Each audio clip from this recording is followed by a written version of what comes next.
வணக்கம், நான் தான் Chef Deena. Welcome back to Chef Deena's Kitchen. இன்றைக்கி நம்ம சேனலில் பார்க்க போகிற ப்ரிப்பரேஷனில் மசாலா பொரி. இந்த மசாலா பொரி வந்து எங்கெல்லாம் கூட்டம் அதிகமாக இருக்கோ அந்த இடத்துல இந்த மசாலா பொரி வைப்பாங்க. பர்டிகுலராக beach, cinema theatre, bus stand இந்த மாதிரி இடத்துலாம் வந்து இந்த மசாலா பொரி வைப்பாங்க. இந்த ப்ரிப்பரேஷன் நம்ம சேனலில் பண்ண போகிறோம்.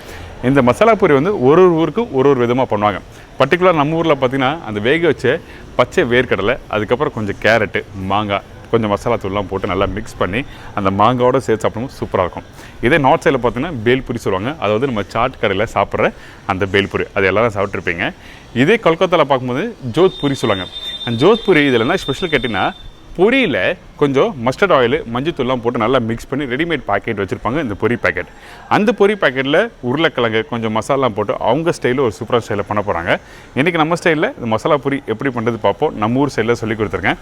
அதுக்கு முன்னாடி இந்த ப்ரிப்பரேஷன் தேவையான பொருட்கள் பார்த்தலாமா? மசாலா பொரிக்கு தேவையான பொருட்கள்: பொரி 2 cup, onion 1 number, medium size tomato 2 number, boiled potato 1 number, grated mango 3 tablespoon, grated carrot 2 tablespoon, பச்சை மிளகாய் 1, chilli powder 1 tablespoon, black pepper powder 1 teaspoon, boiled peanut 2 tablespoon, கொத்தமல்லி தேவையான அளவு, சீரக powder 1/2 teaspoon, chaat masala 1 teaspoon, salt தேவையான அளவு, lemon juice தேவையான அளவு. இதாங்க இந்த ப்ரிப்பரேஷன் தேவையான பொருட்கள். ஃபஸ்ட்டு நம்ம என்ன பண்ண போகிறோம் கேட்டிங்கன்னா, இந்த மசாலா பொரிக்கு இந்த பவுடர் மசாலா ரெடி பண்ண போகிறோம். அதனால் 1 டேபிள் ஸ்பூன் அளவுக்கு மிளகாய் பவுடர் போட்டிருக்கேன். அதுக்கு பிறகு பெப்பர் பவுடர். இந்த மசாலா ரெடி பண்ணும்போது நிறைய பேர் பெப்பர் போட மாட்டாங்க. ஆக்சுவலாக இந்த ப்ரிப்பரேஷன் பெப்பர் போட்டிருக்கணும். இதுக்கு பிறகு வந்து சீரகம் பவுடர். சீரகம் பவுடர் போட்ட உடனே கொஞ்சம் லைட்டாக உப்பு ஆட் பண்ணுங்கள். உப்பு பார்த்து யூஸ் பண்ணுங்கள். ஏங்கிட்ட சாட் மசாலா யூஸ் பண்ணுறோம் இந்த இடத்துல.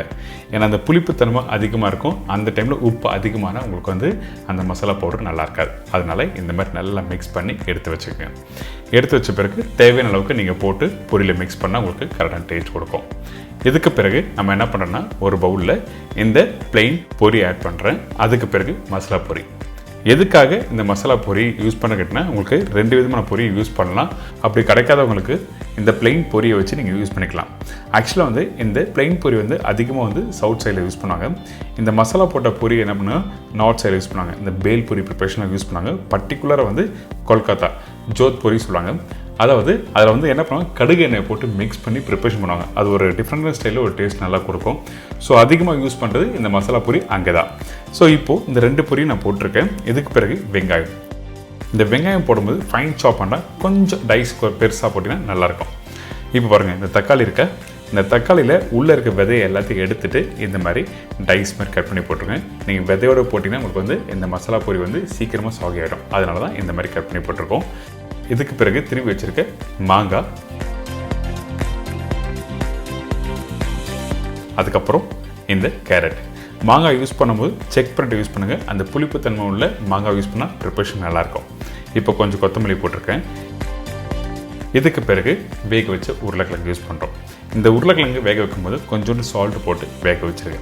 அதுக்கப்புறம் சின்ன சின்ன க்யூப்ஸாக இந்த மாதிரி கட் பண்ணிவிட்டு நீங்கள் போடுங்க. இதுக்கு பிறகு பாயில் பண்ண இந்த வேர்க்கடலை, இந்த வேர்க்கடலை இதெல்லாம் போட்ட பிறகு நல்லா மிக்ஸ் பண்ணி ரெடி பண்ண இந்த ப்ரிப்பரேஷன் ரெடி. இப்போ நம்ம என்ன பண்ண போறோம்னா, காரத்துக்கு பச்சை மிளகாய் யூஸ் பண்ண போகிறோம். மசாலா பவுடரும் யூஸ் பண்ணுறோம். பட் இருந்தாலும் உங்களுக்கு காரத்துக்கு வந்து அந்த ஃப்ரெஷ்ஷாக கட் பண்ணி வச்சுருக்க பச்சை மிளகாவும் இந்த மசாலா பொடியும் வந்து ரெண்டுமே பேலன்ஸ் பண்ணி யூஸ் பண்ணணும். அதனால் இந்த பவுடர் மசாலா தேவையான அளவுக்கு யூஸ் பண்ணிக்கோங்க. இதுக்கு பிறகு லெமன் ஜூஸ் போட்டிருக்கேன். இதெல்லாம் போட்டு நல்லா மிக்ஸ் பண்ணணும். இந்த ப்ரிப்பரேஷன் நீங்கள் முடித்த பிறகு டேஸ்ட் எப்படி இருக்குன்னு கேட்டிங்கன்னா, காரமாக இருக்கக்கூடாது. எடுத்த உடனே அந்த புளிப்புத்தன்மை ஒரு மைல்டான டேஸ்ட்டு தெரியணும். அதுக்கு பிறகு தான் காரம் தெரியணும். நல்லா புரிஞ்சுக்கோங்க. நிறைய பேர் வந்து காரம் அதிகமாக போட்டுருவாங்க. அப்படி இருக்கக்கூடாது. ஒரு மைல்டான அந்த புளிப்பும் அதுக்கப்புறம் தான் காரம் தெரியணும். இன்றைக்கி ஒரு சூப்பரான ஸ்டைலில் இந்த மசாலா பொரி எப்படி பண்ணிட்டு சொல்லி கொடுத்துருக்கேன். கண்டிப்பாக ட்ரை பண்ணி பாருங்கள். ஒரு சூப்பர் ஸ்நாக்ஸு, எல்லாருக்கும் பிடிச்ச ப்ரிப்பரேஷன். சாப்பிட்டு என்ஜாய் பண்ணுங்கள்.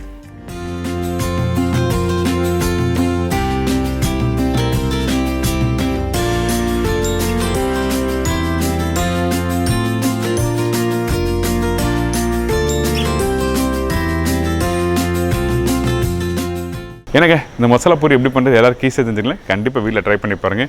நீங்கள் வெளியே மசாலா பூரி நிறைய பேர் சாப்பிட்றதுக்கு யோசிப்பாங்க. ஏன் கேட்டிங்கன்னா அந்த வண்டியில் போகும்போது மண் பட்டிருக்குமா, டஸ்ட்டாக இருக்குமா, சாப்பிடலாமா வேண்டாமா இந்த மாதிரிலாம் இருக்கும். ஸோ இந்த ப்ரிப்பரேஷன் நல்லா வீட்லேயே நீங்கள் தேவையான பொருட்களை வச்சு ஒரு சுத்தமான ஸ்டைலில் எப்படி பண்ணுறது சொல்லி கொடுத்துருக்கேன். கண்டிப்பாக ட்ரை பண்ணி பாருங்கள். இதே மாதிரி நாளைக்கு இன்னொரு சூப்பரான ரெசிபி சந்திக்கிறேன். நன்றி, வணக்கம், see you, bye, take care.